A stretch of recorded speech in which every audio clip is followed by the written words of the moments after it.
अस्सलाम वालेकुम स्टूडेंट्स, कैसे हैं आप लोग। तो बच्चों, आज हमने अपना यूनिट नंबर 5 स्टार्ट करना है। ठीक है, जो कंटेंट में है आपके और उसके अलावा टॉस में भी है, इसमें से एक ऐसे क्यों आना है आपका। तो हम स्टार्ट करते हैं। सबसे पहले हम इसके ऑब्जेक्टिव्स देखते हैं।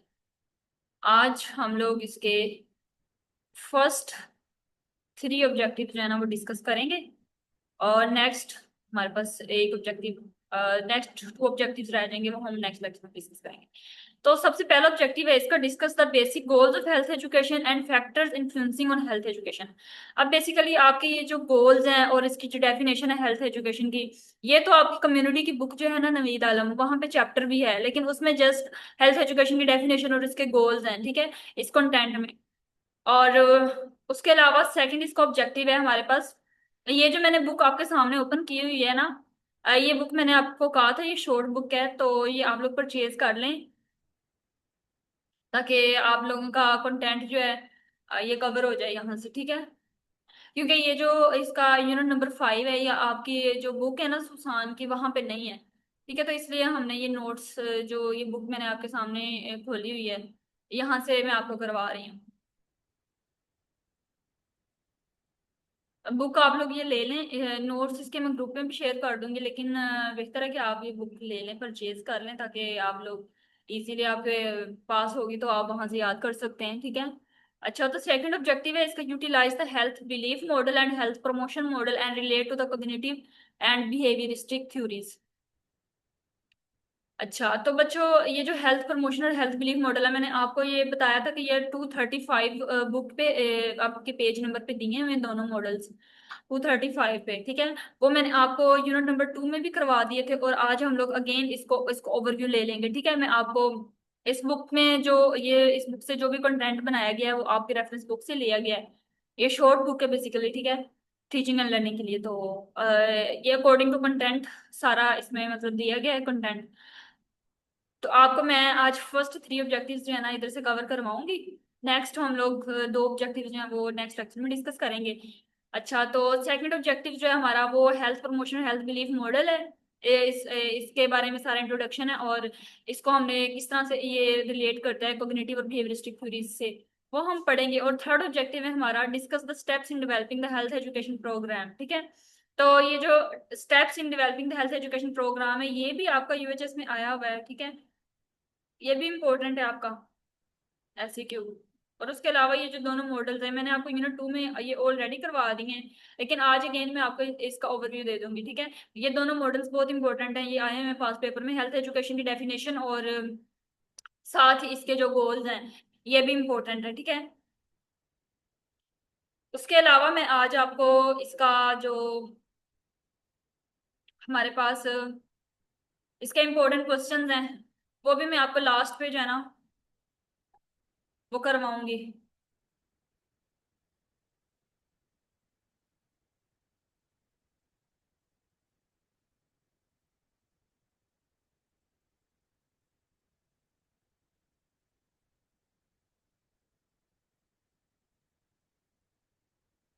अच्छा, तो इसमें हमारे पास जो है ना वो यूनिट नंबर 5 हम देखते हैं, आपको वो भी मैं साथ साथ ही वहां से इसके क्वेश्चंस भी दिखा दूंगी एंड पे।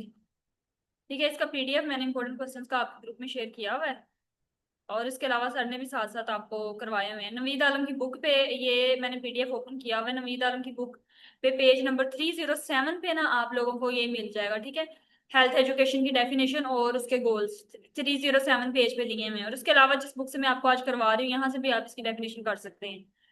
ठीक है, तो ये इसके सारे इंपॉर्टेंट क्वेश्चंस हैं, ये लास्ट पे मैं आपको बता दूंगी। अच्छा, तो हम लोग स्टार्ट करते हैं इसका फर्स्ट ऑब्जेक्टिव। जो इसके पास पेपर के क्वेश्चंस हैं वो मैं आपको इस लेक्चर के लास्ट में भी बता दूंगी, और उसके अलावा नेक्स्ट जो आपका लेक्चर होगा ना उसमें मैं आपको इसकी विद आंसर्स पास पेपर की क्वेश्चंस की डिस्कशन कर दूंगी यूनिट नंबर 5 के। ठीक है, तो पहला इसका ऑब्जेक्टिव है, discuss the basic goals of health education and factors influencing on health education. ठीक है, ये इसका फर्स्ट ऑब्जेक्टिव है, जिसमें हमने सबसे पहले पढ़ा है हेल्थ एजुकेशन की डेफिनेशन। अच्छा, तो इसमें मैंने आपको बताया है कि ये आपकी नवीद आलम की बुक पे भी इसकी डेफिनेशन दी हुई है, अगर किसी ने वहां से करनी है तो वहां से कर लें। 307 पेज नंबर है बुक पे। ठीक है, नवीद आलम की बुक पे। अच्छा, हेल्थ एजुकेशन क्या है basically, health education is any combination of learning experiences designed to help individuals and communities improve their health by increasing their knowledge and improving their attitude। इसके अंदर बेसिकली जो हेल्थ एजुकेशन है ना, इसमें हम दो चीजों पे फोकस करते हैं। एक तो हमारे नॉलेज पे हमारा फोकस होता है, ठीक है। और सेकंड नंबर पे क्या होता है कि इसके जो मतलब कि हमारे पास फीडबैक में आता है, इम्प्रूवमेंट किस में आती है, हमारे एटीट्यूड के अंदर। तो इस तरह से और ये आती किस तरह से है, जिस जैसे जैसे हम लोग लर्निंग एक्सपीरियंसेस को कंबाइन करते जाते हैं, ठीक है। जैसे जैसे हम लर्न करते हैं किसी भी एक्सपीरियंस को, और जैसे जैसे हम उसको कंबाइन करते जाते हैं, तो उससे क्या होता है कि इंडिविजुअल को हेल्प होती है और कम्युनिटीज को, जिससे उनका नॉलेज भी इंक्रीज होता है, और साथ साथ क्या होता है कि उनका एटीट्यूड जो है वो इम्प्रूव होता है, ठीक है। तो ये इसकी डेफिनेशन है। उसके बाद हम इसके गोल्स देखते हैं हेल्थ एजुकेशन के। ये बहुत इंपॉर्टेंट क्वेश्चन है, इसकी डेफिनेशन और इसके गोल्स, ठीक है। ये यूएचएस में आए हुए हैं, तो आपने अच्छे से याद करने हैं ये। अच्छा, तो अब क्या होता है इसमें इसके गोल में सबसे पहले हम लोग इसको याद आपने अब किस तरीके से करना है वो मैं आपको बताती हूँ। सबसे पहले तो आपने मोटिवेशन का वर्ड जो है ना वो इसमें याद रखना है कि motivate the people to change their harmful habits. उसके बाद आपने याद रखना है प्रमोट। ये जो की वर्ड्स होते हैं ना, आपने हमेशा ये जो की वर्ड्स होते हैं इसको आपने हाईलाइट कर लेना होता है, और आपने इन्हीं की वर्ड्स के थ्रू इसको मेमोराइज करना होता है, ठीक है। अच्छा, इसका पहला है हमारे पास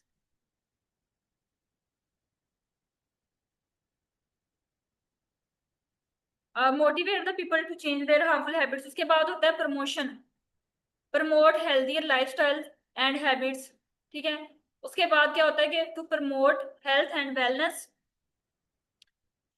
to provide knowledge and skills, to increase the knowledge and awareness of the health related issues, to develop abilities that promote health and wellness, to encourage healthy behaviors and lifestyles।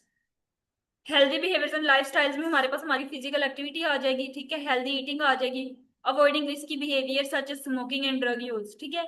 To build supportive environment and to foster the positive attitudes and beliefs about health and wellness, promote the proper use of health services available to them, ठीक है। ये हमारे पास हो जाता है, इसके goals हैं, ठीक है। ये हेल्थ एजुकेशन के गोल्स हैं, ये आपने याद कर लेने, बहुत इजी है, नॉट डिफिकल्ट।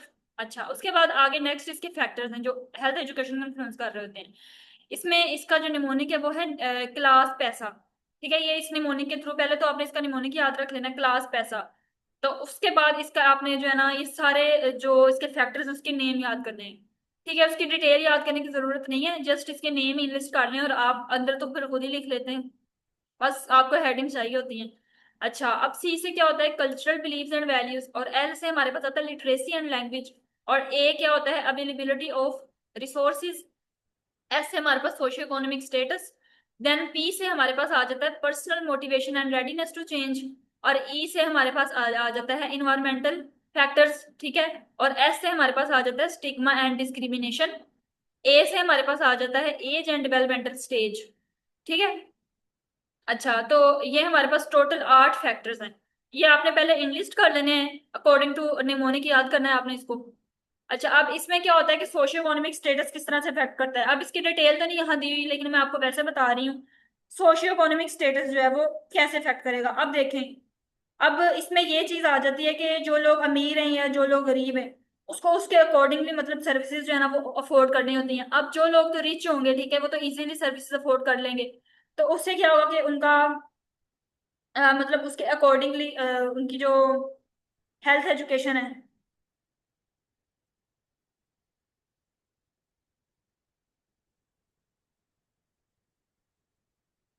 वो अच्छी होगी, ठीक है। हम उसको मतलब प्रॉपर रिसोर्सेज प्रोवाइड करेंगे, तो उसके अकॉर्डिंग हम उसको अच्छी हेल्थ एजुकेशन प्रोवाइड कर सकते हैं। लेकिन अगर कोई मतलब के यानी कि पॉवर्टी में है लोग, ठीक है, उनका उनकी इनकम लो है, तो उनका उनकी जो हेल्थ सर्विसेज है वो प्रॉपर हेल्थ सर्विसेज नहीं अफोर्ड कर सकते, जाहिर है उनके पास इतना वो ही नहीं है सर्विसेज, तो उनके पास हेल्थ सर्विसेज ही नहीं इतनी होती कि अफोर्ड कर सके इतना, तो इसलिए फिर वो अफेक्ट होंगे इससे, ठीक है। उसके बाद कल्चरल बिलीफ्स एंड वैल्यूज हैं, कल्चरल बिलीफ्स एंड वैल्यूज में हमारे पास आ जाता है कि मतलब कि अगर तो किसी का बिलीफ सिस्टम जो है वो किसी हेल्थ प्रैक्टिस के खिलाफ है, तो वो उसे एक्सेप्ट नहीं करेगा, इस तरह से उसका मतलब कल्चरल बिलीव्स और वैल्यूज जो है वो हेल्थ एजुकेशन को अफेक्ट कर रही होती हैं। अच्छा, अब लिटरेसी एंड लैंग्वेज में क्या आ जाता है कि अगर पेशेंट जो है वो पढ़ लिख नहीं सकता या उसे लैंग्वेज नहीं समझ आती, तो हेल्थ में ऐसी समझना मुश्किल हो जाता है उसके लिए, that is literacy and language error. उसके बाद ये इस तरह से फिर लिटरेसी और लैंग्वेज जो है वो क्या करेंगे, इफेक्ट करेंगे हेल्थ एजुकेशन को। अच्छा, इन्फ्लुएंस कर रही होती है ये। अवेलेबिलिटी ऑफ रिसोर्सेज में क्या आ जाता है, अगर रिसोर्सेज अवेलेबल नहीं है तो हेल्थ एजुकेशन का कोई फायदा नहीं होता, ठीक है। अच्छा, उसके बाद हमारे पास आ जाता है personal motivation and readiness to change. इसका मतलब क्या होता है कि अगर कोई बंदा जो है वो खुद मोटिवेटेड नहीं है या चेंज के लिए रेडी नहीं है, तो एजुकेशन जो है वो उस पर असर ही नहीं कर सकती, ठीक है।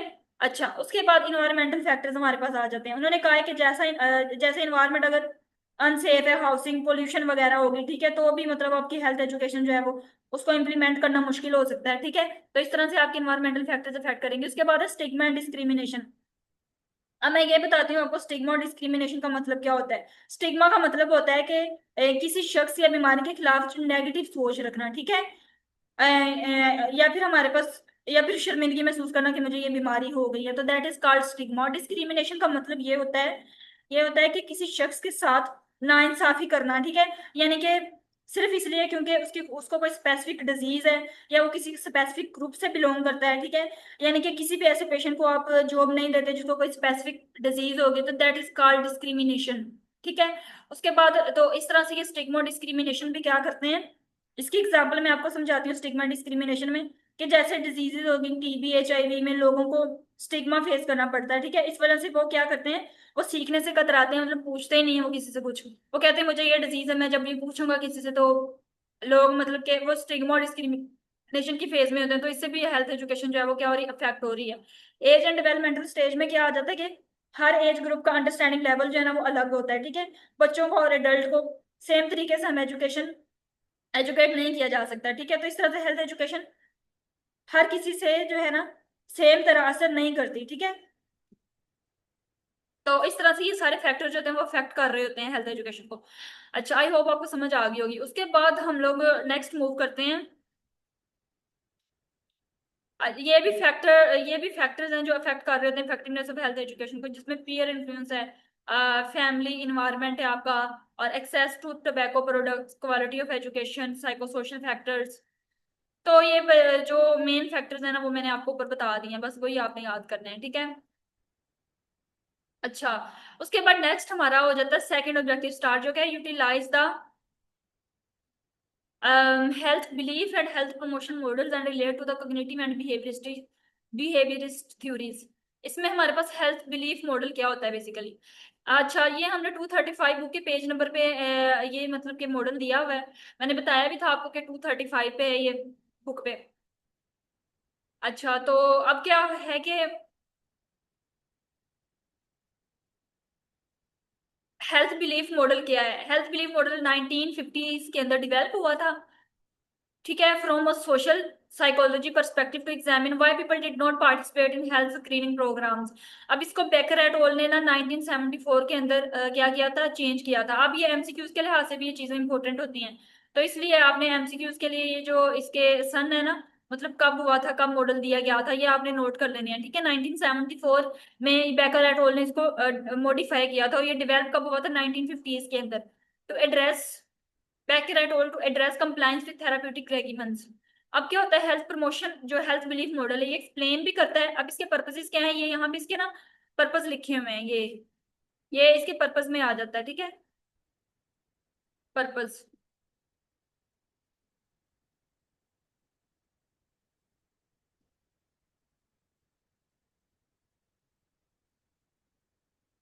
अब ये क्या करता है, ये एक्सप्लेन करता है, प्रेडिक्ट करता है, एक्सप्लेन भी कर रहा होता है और प्रेडिक्ट करता है ये हेल्थ बिहेवियर्स को, based on patient beliefs about the health problem and health behaviour.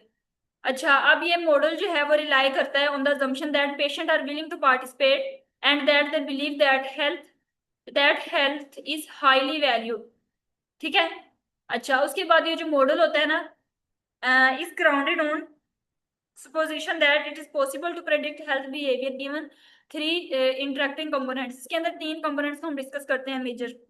उसमें हमारे पास इंडिविजुअल परसेप्शंस है, मॉडिफाइंग फैक्टर्स है, लाइक्लीहुड ऑफ एक्शन है, ठीक है। इसके बारे में अब मैं आपको डिटेल जो है ना वो समझाती हूँ कि आप लोग किस तरह से इसको याद रख सकते हो।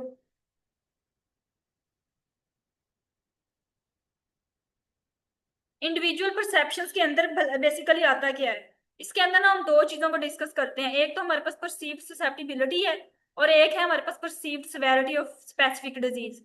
अब ये क्या होती है आपको मैं डायग्राम से समझाऊंगी ताकि आपको इजीली समझ आ जाए। उसके बाद हमारे पास सेकंड इसका कंपोनेंट है मॉडिफाइंग फैक्टर्स।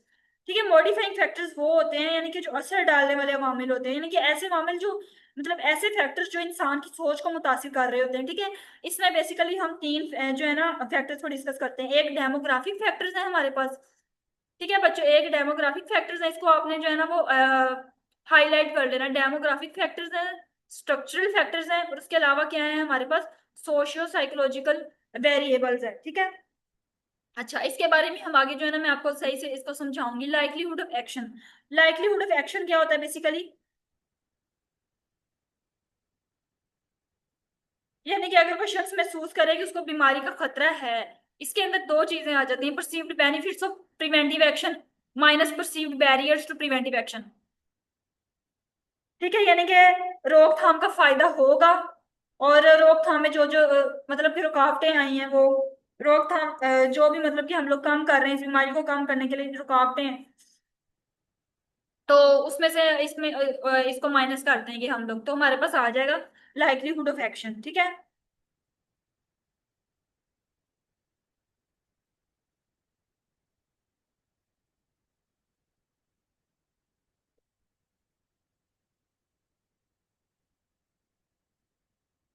अब आगे मैं आपको जो है ना इसको यहाँ से समझाती हूँ।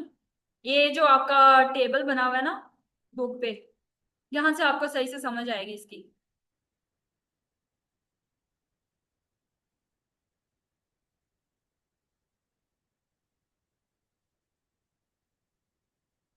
सबसे पहले तो हमारे पास आता है इंडिविजुअल परसेप्शंस। अब इंडिविजुअल परसेप्शंस के अंदर क्या हम करेंगे, इंडिविजुअल परसेप्शन जो होती है ना,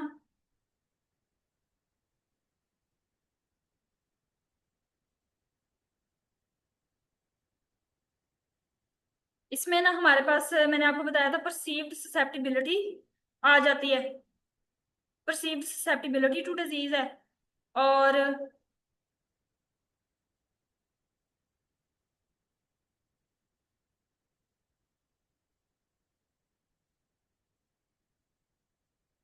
परसीव्ड सीरियसनेस ऑफ डिजीज है। ठीक है, यानी कि इसका मतलब क्या होता है, परसीव्ड ससेप्टिबिलिटी का मतलब ये होता है कि क्या मुझे ये बीमारी लग सकती है। ठीक है, परसीव्ड सीरियसनेस टू डिजीज का मतलब होता है कि अगर लग गई तो कितनी वो मतलब कि हमारे लिए खतरनाक हो सकती है। ठीक है, that is called perceived seriousness of disease. उसके बाद हमारे पास सेकंड नंबर पे इसका कंपोनेंट है मॉडिफाइंग फैक्टर्स। मॉडिफाइंग फैक्टर्स में हमारे पास वो फैक्टर्स आ जाते हैं, मैंने आपको ऑलरेडी बता दिया था कि वो फैक्टर जो कि इंसान की जो ह्यूमन की सोच होती है उसको अफेक्ट कर रहे होते हैं। ठीक है, इसमें डेमोग्राफिक फैक्टर्स हैं, डेमोग्राफिक वेरिएबल्स हैं जिसमें एज सेक्स रेस, ठीक है ये सारी चीजें मतलब आ जाती हैं। उसके बाद सोशियो साइकोलॉजिकल वेरिएबल्स आ जाते हैं जिसमें उसकी मतलब शख्सियत उसका उसकी यानी पर्सनैलिटी सोशल क्लास पीयर और उसका रेफरेंस ग्रुप प्रेशर। उसके बाद स्ट्रक्चर वेरिएबल्स आ जाते हैं। स्ट्रक्चर वेरिएबल्स मतलब वो होते हैं जो कि इस बात को मुतासिर कर रहे होते हैं कि इंसान बीमारी को किस हद तक मतलब खतरनाक खतरा समझता है। ठीक है, वो आ जाते हैं जिसमें उसका नॉलेज आ जाता है about the disease, prior contact with the disease. अच्छा उसके बाद आ जाते हैं हमारे पास cues to action. Cues to action का मतलब क्या होता है, अब क्यूज टू एक्शन आ जाता है, उसके बाद ना हम क्यूज टू एक्शन को डिस्कस करेंगे इस कंपोनेंट। क्यूज टू एक्शन का मतलब वो होता है कि वो चीजें जो किसी को सेहत के लिए मतलब कि ना कोई कदम उठाने के लिए मजबूर कर रही होती हैं। ठीक है, इसमें उसकी मीडिया कंपेन्स आ जाती हैं। ठीक है, डॉक्टर या किसी भी मतलब के एडवाइस दूसरों की आ जाएगी। ठीक है, नसीहत किसी की भी। ठीक है, उसके बाद करीबी शख्स की बीमारी आ जाएगी जैसे इलनेस ऑफ फैमिली मेंबर और फ्रेंड। और उसके अलावा क्या होगा, अखबार या मैगजीन वगैरह जो यहाँ पे न्यूज़पेपर और मैगजीन आर्टिकल लिखा हुआ है। ठीक है, उसके बाद हम लोग डिस्कस करेंगे लाइकलीहुड ऑफ एक्शन को। लाइकलीहुड ऑफ एक्शन का मतलब क्या होता है कि अगर कोई शख्स महसूस करे कि उसे बीमारी का खतरा है, मतलब इसमें perceived benefits of preventive action, इसमें से हम माइनस कर देंगे perceived barriers to preventive action. अच्छा अब इसका मतलब क्या होता है मैं आपको बताती हूँ। आसान लफ्जों में मैं आपको इसका समझाती हूँ। Perceived benefits of preventive action और minus perceived barriers in preventive action, इसका क्या मतलब है? Perceived benefits of preventive action का मतलब है कि इसे, इस अमल के फायदे कितने लगते हैं, इस अमल को रोकने में कितनी, इसे मतलब कितनी रुकावटें की मुश्किलात लगती हैं। ठीक है, यानी कि जो लाइक्लीहुड ऑफ एक्शन है ना, इसका मतलब होता है कि फायदे में से हमने रुकावटें माइनस कर देनी है।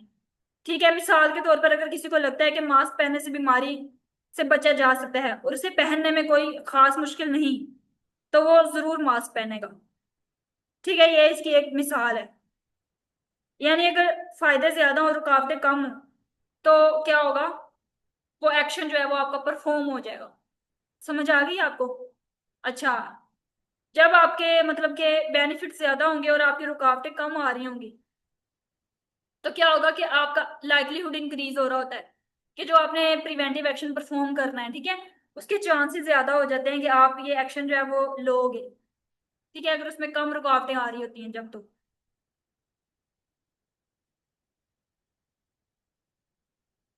तो उससे क्या होगा कि वो हमारे पास आ जाएगा लाइक्लीहुड ऑफ एक्शन में। ठीक है, कि अगर कोई शख्स महसूस करेगा कि बीमारी का खतरा है, रोकथाम का फायदा होगा और रोकथाम में रुकावटें कम है, तो ज्यादा इम्कान रखता है कि वो सेहत से मुतल्लिक रहना मतलब कोई भी इकदाम ले सकता है। ठीक है, तो बेसिकली ये जो मॉडल है ना, ये अगर किसी को लगे कि बीमारी हो सकती है, ठीक है, और उसको लगेगा वो सीरियस है, उसे रोकने से फायदा है, तो इसलिए इससे क्या होगा कि वो उस कोई ऐसे स्टेप लेगा जिससे वो बीमारी जो है उसको वो रोक सके। ठीक है, जैसे वो वैक्सीन वो ले लेगा, ठीक है, या सेहत की जांच पड़ताल करवाना शुरू कर देगा। ठीक है, तो ये सारा कुछ मतलब कि मॉडल से रिलेटेड आ जाता है आपके पास। अच्छा, उसके बाद हमारे पास आगे है हेल्थ प्रमोशन मॉडल। ये बेसिकली जो है ना वो पेंडर ने दिया था 1987 के अंदर, और रिवाइज हुआ था ये 1996 के अंदर। ठीक है, तो इसका जो डेवलपर था वो है हमारे पास पेंडर। 1987 के अंदर इसने डेवलप किया था हेल्थ प्रमोशन मॉडल। इसका पर्पस क्या होता है कि ये असिस्ट करता है नर्सिस को अंडरस्टैंड करने में major determinants of health behaviour. ठीक है, और उसके अलावा जो हेल्थ प्रमोशन मॉडल है, ये मेजर कंपोनेंट और variables, health promotion model describe करता है मेजर कंपोनेंट्स और वेरिएबल्स को जो कि इन्फ्लुएंस करते हैं हेल्थ प्रमोटिंग बिहेवियर्स को। ठीक है, अब इसमें हमारे पास जो होते हैं ना, जो इसके मेजर कंपोनेंट्स और वेरिएबल्स हैं, वो हम डिस्कस करते हैं नीचे। इसके मेजर कंपोनेंट्स में हमारे पास आ जाता है इंडिविजुअल कैरेक्टरिस्टिक्स एंड एक्सपीरियंसेस, जिसमें दो वेरिएबल्स आते हैं, प्रायर रिलेटेड बिहेवियर और पर्सनल फैक्टर्स। ठीक है, और उसके बाद सेकंड नंबर पे behaviour specific cognition and effect, which consist of, इसके अंदर हमारे पास परसीव्ड बेनिफिट्स ऑफ एक्शन आ जाते हैं, परसीव्ड बैरियर्स टू एक्शन आ जाते हैं, परसीव्ड सेल्फ एफिकेसी और एक्टिविटी रिलेटेड इफेक्ट और इंटरपर्सनल इन्फ्लुएंसेस। और फोर्थ नंबर पे हमारे पास सिचुएशनल इन्फ्लुएंसेस, एक दो तीन चार पांच और छह। ठीक है, ये मतलब कि हमारे पास सिक्स टोटल इसके अंदर कंपोनेंट आ जाते हैं। मतलब कि इसके अंदर हमने डिस्कस क्या करना है, इसके अंदर हमने कंपोनेंट्स को और जो उसके वेरिएबल्स है फर्दर उसको डिस्कस हम कर रहे हैं। तो कंपोनेंट्स इसके बेसिकली तीन है और आगे उनके वेरिएबल्स हैं कंपोनेंट्स के।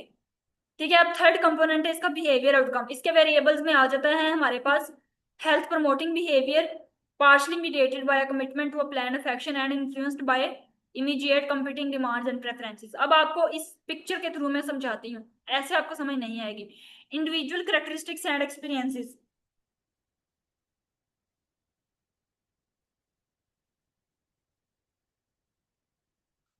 इंडिविजुअल कैरेक्टरिस्टिक्स एंड एक्सपीरियंसेस में क्या आ जाता है हमारे पास, प्रायर रिलेटेड बिहेवियर, मतलब माजी में किसी शख्स ने जो ये रवैया इख्तियार किया, ठीक है, वो मुस्तकबिल के रवैये पर असर डाल सकता है। ठीक है, जो भी उसने पहले अपना एक्शन लिया या जो भी उसका पहले बिहेवियर था, वो इन फ्यूचर जो है वो उस पे उसके मतलब के माजी में किया गया काम, जो भी उसने रवैया इख्तियार किया था, मसलन जो भी उसने वर्जिश वगैरह की या ग़िज़ा इस्तेमाल करता रहा, वो तो मुस्तकबिल के रवैये पे मतलब मुस्तकबिल के बिहेवियर पे वो क्या करेंगे, फ्यूचर पे वो अफेक्ट कर रहा होता है। उसके बाद पर्सनल फैक्टर्स में हमारे पास आ जाते हैं, यानी कि पर्सनल फैक्टर्स में उसके अपने जाती मतलब इस तरह के फैक्टर्स आ जाते हैं, जैसे बायोलॉजिक सोशियो कल्चरल फैक्टर्स आ जाते हैं। ठीक है, बायोलॉजिक में उसका वही एज आ जाएगा, उसका जेंडर आ जाएगा। ठीक है, सोशियो कल्चरल के अंदर उसकी एजुकेशन आ जाएगी, उसका सोसाइटी के अंदर मतलब के उसकी आ जाएगी, उसका कल्चर आ जाएगा। ठीक है, अच्छा, तो अब क्या होता है कि ये जो हमारे प्रायर रिलेटिव बिहेवियर है और पर्सनल फैक्टर्स हैं, ये क्या करते हैं, ये behaviour specific cognition and effect जो है ना, ये क्रिएट कर रहे होते हैं। मतलब कि जो भी अमल से मुतालिक मखसूस सोचे और जज्बात, यानी कि ये हिस्सा बहुत अहम है, क्योंकि ये किसी शख्स के से मुतालिक फैसलों को मुतासिर कर रहा होता है। ठीक है, ये सारा मतलब जो पार्ट है, ये क्या कर रहा होता है, ये बहुत ज्यादा अहम होता है। ठीक है, बहुत इंपॉर्टेंट होता है, क्योंकि ये किसी भी एक पर्सन को जो उसके हेल्थ से रिलेटेड उसने जो भी डिसीजन लेने होते हैं उसको मतलब कि इफेक्ट कर रहा होता है। ठीक है, तो इसमें सबसे पहले परसीव्ड बेनिफिट्स ऑफ एक्शन आ जाते हैं, यानी कि अगर इंसान को लगे कि कोई अमल फायदेमंद है, मसलन वो उससे सेहत बेहतर होगी तो वो काम करेगा। ठीक है, उसके बाद हमारे पास परसीव्ड बैरियर्स टू एक्शन आ जाता है, यानी कि जो रुकावटें हैं जो अमल करने से, परसीव्ड बैरियर्स टू एक्शन का मतलब होता है वो रुकावटें जो आप काम कर रहे हैं, जो आपके एक्शन से रोक रही होती हैं, वो आ जाती हैं। ठीक है, उसके बाद हमारे पास थर्ड नंबर पे आ जाता है परसीव्ड सेल्फ एफिकेसी, यानी कि आपका खुद पे एतमाद आ जाता है कि ये क्या, ये मैं काम कर सकती हूँ। ठीक है, उसके बाद हमारे पास एक्टिविटी रिलेटेड इफेक्ट आ जाता है कि इस काम से जो भी आपके अ, जज्बात है, आपकी जो फीलिंग्स जुड़ी हुई हैं, ठीक है, वो आ जाती हैं। उसके बाद इंटरपर्सनल इन्फ्लुएंसेस आ जाते हैं, यानी कि आपके अपने घर वाले, आपके फ्रेंड्स जैसे डॉक्टर्स हैं, पीयर्स हैं, सपोर्टर्स हैं आपके, वो आ जाएंगे। ठीक है, उसके बाद क्या होता है, सिचुएशनल इन्फ्लुएंसेस आ जाते हैं। सिचुएशनल इन्फ्लुएंसेस का मतलब होता है कि आपके आसपास के जो आपके सिचुएशनल हालात है, मतलब आपके वो आ जाएंगे। ठीक है, जैसे आपकी जैसे आपकी कोई आपको सहूलत मिली हुई है, कोई आपका माहौल, आपकी जगह जहाँ पे आप रह रहे हो, वो आपकी सारी मतलब की सिचुएशनल इन्फ्लुएंसेस आ जाती हैं। ठीक है, डिमांड्स, करेक्टरिस्टिक्स और एस्थेटिक्स। अच्छा, उसके बाद क्या होता है, ये आपका था सेकंड इसका कंपोनेंट। सेकंड कंपोनेंट के अंदर हमने डिस्कस किया behaviour specific cognition and effect. अच्छा, अब बिहेवियर आउटकम हम डिस्कस करने जा रहे हैं। थर्ड नंबर पे हमारे पास आ जाता है commitment to plan of action, यानी जब कोई शख्स जो है वो फायदे देखे और रुकावटें कम हो और इसको एतमाद हो, तो वो एक मतलब क्या बनाएगा, एक वो प्लान बनाएगा। ठीक है, कि उसको एक अपने आप अपना वो प्लान बनाता है ना कि मुझे क्या क्या चीज याद करनी है, क्या क्या चीजें मुझे याद रखनी है। ठीक है, ये आपके नंबर आपका ना थर्ड नंबर पे आ जाता है। ठीक है, अच्छा, फोर्थ नंबर पे हमारे पास आ जाता है immediate competing demands. Immediate competing demands and preferences, यानी कि अगर अचानक, इसमें लो कंट्रोल और हाई कंट्रोल का क्या मतलब होता है कि अगर अचानक कोई और तरजीह या रुकावट आ जाए तो वो मंसूबा जो है वो मुतासिर हो सकता है। ठीक है, अच्छा, उसके बाद हमारे पास फिफ्थ नंबर पे आ जाता है हेल्थ प्रमोटिंग बिहेवियर्स। ठीक है, health promoting behaviours. Health promoting behaviours का मतलब क्या होता है, यानी कि ये वो नतीजे जब कोई शख्स मुस्बत अवामिल के तहत जो है ना क्या लेता है, कोई भी काम परफॉर्म करता है। हेल्थ प्रमोटिंग बिहेवियर, यानी कि वो वर्जिश करना शुरू कर लेगा, वो मतलब प्रॉपर डाइट लेना शुरू कर लेगा। ठीक है, वो क्या करेगा, स्मोकिंग को छोड़ देगा। ठीक है, वो बाकायदगी से अपना मतलब कि चेकअप करवाएगा मेडिकल। तो ये सारी चीजें जो है ना इसके अंदर आ जाती हैं आपकी हेल्थ प्रमोटिंग बिहेवियर में। ठीक है, तो इसके ये सारी चीजें जो है वो क्या आ रही होती हैं, किसके अंदर, बिहेवियरल आउटकम के अंदर आ रही होती हैं आपके। अच्छा, उसके बाद हम लोग अब देखते हैं इसका रिलेशन क्या होता है इन मॉडल का। अब आपको मैं सिंपली बताऊं, अगर जो हमारे पास ये हेल्थ प्रमोशन मॉडल था, इसके बारे में अगर मैं आपको इजी वर्डिंग में बताऊं, तो ये मॉडल सिर्फ हमें ये बताता है कि जो भी हमारे पहले पास्ट में हमारे एक्सपीरियंसेस हो चुके हैं, जो भी हमारी पर्सनल मतलब कि हमारी करेक्टरिस्टिक्स थी, हमारी सोच थी, ठीक है, हमारा एतमाद, हमारे जो भी जज्बात थे, वो दूसरे लोगों का असर था, मनसूबाबंदी और रुकावटों का सामना था, तो ये सब मिलकर ये मतलब कि ये बात जो है ना हमें बताते हैं कि कोई शख्स जो है वो सेहतमंद आदत अपनाएगा या फिर नहीं। सिंपल सिंपल वर्डिंग में आपने इसको इस तरह से याद रखना है। अच्छा, उसके बाद हमारे पास आता है इसका रिलेशन मॉडल्स का with cognitive and behaviour theories. इसमें क्या होता है बेसिकली कि हेल्थ प्रमोशन मॉडल और हेल्थ बिलीफ मॉडल दोनों ही थ्योरेटिकल फ्रेमवर्क्स के अंदर आते हैं, थ्योरीज के अंदर आते हैं, that incorporate cognitive and behaviouristic theories to understand and predict health related behaviour. अब जो हेल्थ बिलीफ मॉडल है, ये और ये बिहेवियरल थ्योरीज पे मतलब के बेस करता है। इसमें बिहेवियरल थ्योरीज में हमारे पास reasoned actions, theory of reasoned actions and social cognitive theory आ जाती है। अब इसके बारे में डिटेल हम लोग यूनिट नंबर 4 में डिस्कस करेंगे। यहाँ पे जस्ट आपने एक कंसेप्ट याद रखना है। अच्छा, अब इसमें जो है ना ये इम्फासाइज कर रहा होता है जो हेल्थ बिलीफ मॉडल है, इसमें ये इंपॉर्टेंस बताता है कॉग्निटिव फैक्टर्स, जैसे कि हमारे बिलीव्स हैं, एटीट्यूड्स हैं, हमारी सेल्फ एफिकेसी है। ठीक है, बिलीव्स, एटीट्यूड्स और सेल्फ एफिकेसी का मतलब क्या होता है, अब मैं आपको बताती हूँ इसका। बिलीव्स जो होते हैं ना इंसान के, वो ख्यालात होते हैं। मैं आपको उर्दू में इसलिए बता रही हूँ कि आपको इसीलिए ये याद रही चीजें ना, आप रटा ना लगाएं, बल्कि आप इसको कॉन्सेप्चुअल नहीं। बिलीव्स वो ख्यालात आपके होते हैं जो इंसान को किसी भी चीज के बारे में सच मानना सच मानता है। ठीक है, जो इंसान किसी भी चीज के बारे में सच मानता है कि ऐसा है, यानी कि फर्ज करो अगर वो कहता है कि मैं ठंडा पानी पीऊंगा, ये मेरा यकीन है कि मुझे जुकाम हो जाएगा, दैट इज उसका ये बिलीफ है। एटीट्यूड क्या होता है, बेसिकली एटीट्यूड वो रवैया होता है, या वो रवैया जो किसी भी चीज या अमल के बारे में मस्बत या मनफी जज्बात और ख्यालात होते हैं उसके। ठीक है, जैसे फर्ज करने वो कहता है वर्जिश करना बहुत फायदेमंद है, तो ये एक उसका पॉजिटिव है। ठीक है, पॉजिटिव रवैया उसका। ठीक है, उसके बाद क्या होता है, सेल्फ एफिकेसी का मतलब होता है कि खुद पे यकीन रखना। ठीक है, खुद पे यकीन रखना, यानी कि क्या मुझे अपने आप पर भरोसा है कि मैं ये काम कर सकता हूँ, मिसाल के तौर पर मुझे यकीन है मैं रोजाना शुरू कर सकता हूँ, तो ये उसकी क्या होगी, एक हाई सेल्फ एफिकेसी में आ जाएगा उसकी। ठीक है, तो अगर वो कहता है कि मैं कभी सिगरेट नहीं छोड़ सकता, तो ये कम जो है ना सेल्फ एफिकेसी के अंदर आता है। तो ये तीनों चीजें जो होती है ना बेसिकली ये इंपॉर्टेंस बताती हैं कॉग्निटिव फैक्टर्स के बारे में। ठीक है, it emphasize the importance of cognitive factors. Cognitive factors क्या है हमारे पास, बिलीफ, एटीट्यूड, सेल्फ एफिकेसी। और ये हमने हेल्थ बिलीफ मॉडल के अंदर ये चीजें पढ़ी थी। हेल्थ प्रमोशन मॉडल जो होता है ना, ये अदर बिहेवियरल थ्योरीज पे मतलब कि इसके अंदर और बिहेवियरल थ्योरीज आ जाती हैं। लाइक इसमें सोशल कॉग्निटिव थ्योरी आ जाती है। ठीक है, और ट्रांस थ्योरेटिकल मॉडल आ जाता है। अब सोशल कॉग्निटिव थ्योरी और ट्रांस थ्योरेटिकल मॉडल जो है इसके बारे में मैं अब आपको बताती हूँ।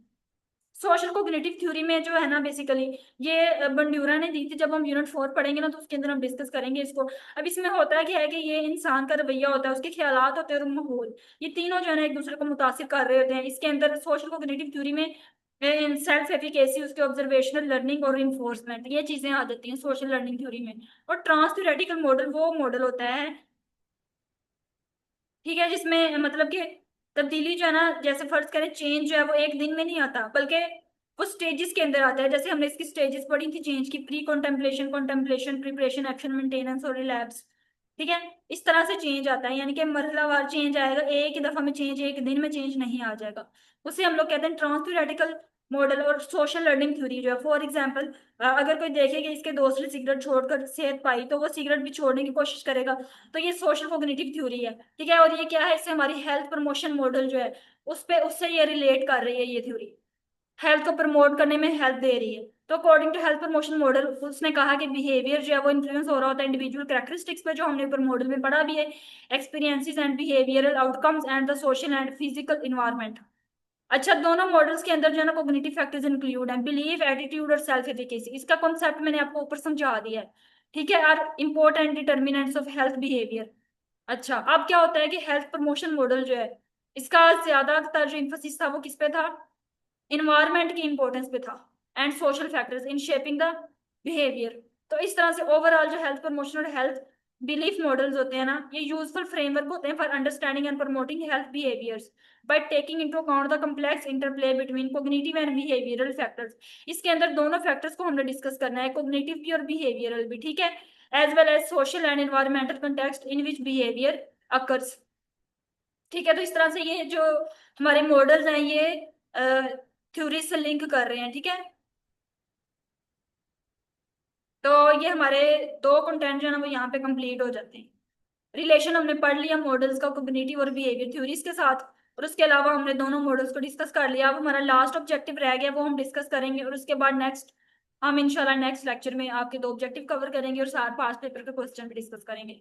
अब क्या होता है steps in developing health education programme. सबसे पहला स्टेप क्या होता है, सबसे पहले तो हमने नीड्स को असेस करना है, मतलब डिटरमिन करना है कि what the need is that the programme will address, identify and prioritise the problem. Third पे हमने क्या करना है, गोल्स और ऑब्जेक्टिव्स को सेट करना है। फोर्थ पे हमने एक जो है ना प्रोग्राम, एक स्ट्रेटेजी डेवलप करनी है जिसके अकॉर्डिंग हम लोग अपना काम परफॉर्म करेंगे, हमारे ऑब्जेक्टिव्स अचीव होंगे। देन हमने उस प्लान को इम्प्लीमेंट करना है, उस स्ट्रेटेजी को इम्प्लीमेंट करेंगे हम लोग। और 6 नंबर पे हम मॉनिटर करेंगे और एवेलुएट करेंगे कि इस हद तक हमारा जो प्लान है जो हमने बनाया था वो सक्सेसफुल हुआ और हमारा ऑब्जेक्टिव अचीव हो गया।